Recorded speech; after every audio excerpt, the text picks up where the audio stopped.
My favourite books always felt like they were sitting in the room with me. The author was actually sitting in the room with me. And I felt like they said three things to me.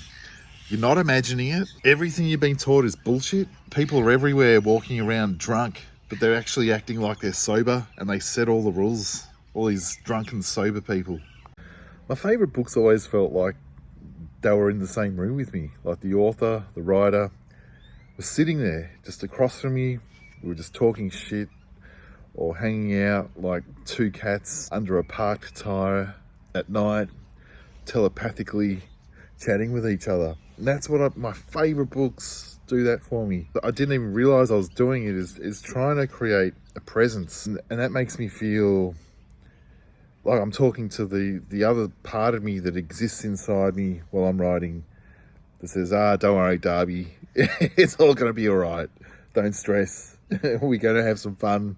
So many books feel like they're looking over your shoulder behind a glass case, and they make you feel lonelier.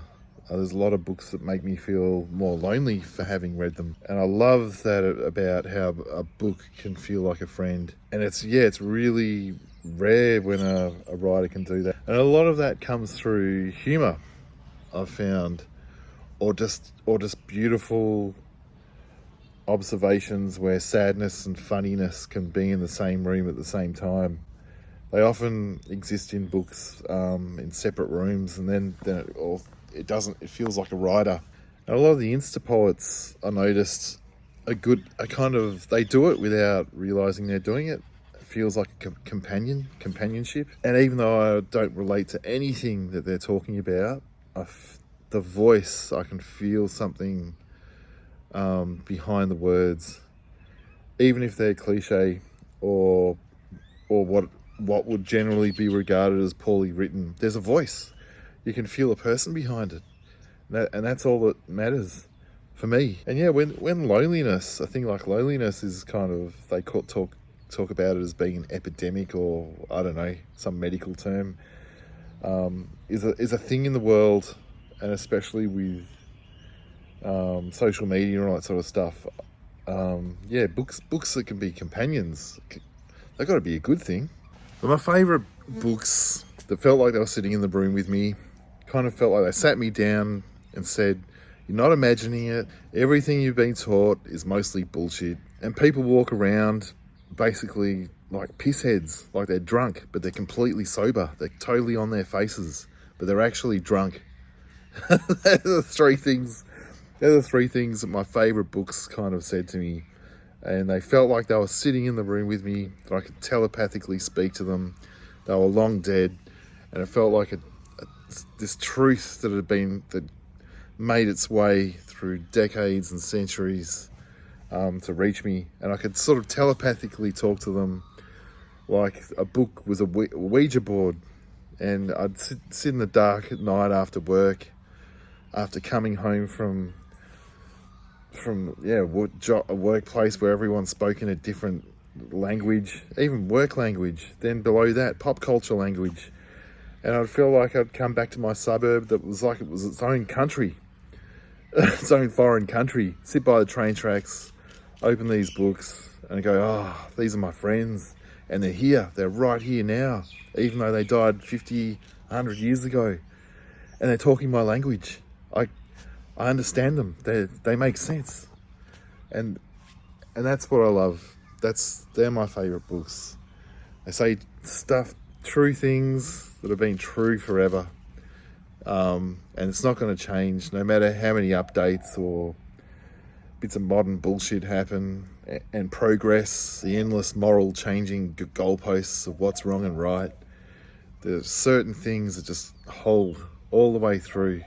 And I don't feel wrong-footed by them, and maybe I feel like that's what I've been trying to do ever since, is to try and catch that. I never realised I was doing it, and I feel like talking about it is dangerous, because then I'll be more aware of it, like, you know, how a dog examining how it wags its tail, and then I'll start, getting a little bit cynical about it. But but I'll try. I don't know what it is. I like a sentence that just breaks through the shit, just punches a hole in the wall straight away, and then can crap on a bit, and then but it has to punch a hole in the wall occasionally, and I feel good. Yeah, it's a sentence that takes it feels like it's taken a risk. It hasn't always pulled it off. They're sentences that sometimes don't say they know everything about life and don't have everything solved, that just sit there with you and alongside you. A lot of writers in their 30s, they'll kind of sell a problem and then immediately sell a solution to it. And it was these writers in their 50s when I was in my 30s who basically said, I don't know. I have no idea. And they didn't sound dumb in saying that, but they offered no solution, but they offered to stand next to you and go, it's all right, this is how it is. But yeah, well, the writers in their 30s who offer a 5-step plan or this is a solution, I always felt like I was like as a teacher and a student, and they're not even old enough to have lived enough to be offering that as well. Sometimes I fall into that trap of going, no, this is how you do it. And sometimes I kind of respected that from the older writers too, when they just occasionally just chuck it in. And I often forget that I'm 50 and I've lived enough life to have seen certain things happen and not happen and all that sort of shit. But I still doubt myself. I go, but things change. Something else could turn up and that's not how you do it in 10 years from now. But then it will be how you do it in 20 years from now, back again. It's a weird loop. But yeah, there was nothing like a book where I felt I could sit with it by the train tracks, start reading, and I could talk with the author in my head. And especially after a few beers, you can start talking like that crow. There's a lot of stuff that sounds like survival poetry, but it's actually lifestyle survival poetry. And that's everywhere. And I honestly, I feel like a reader can really smell the lifestyle survival poetry. But yeah, there are so many books that are always trying to prove how smart they are, and then they'll try and fix that by art directing stupidity. They'll rug pull it, and you can feel it.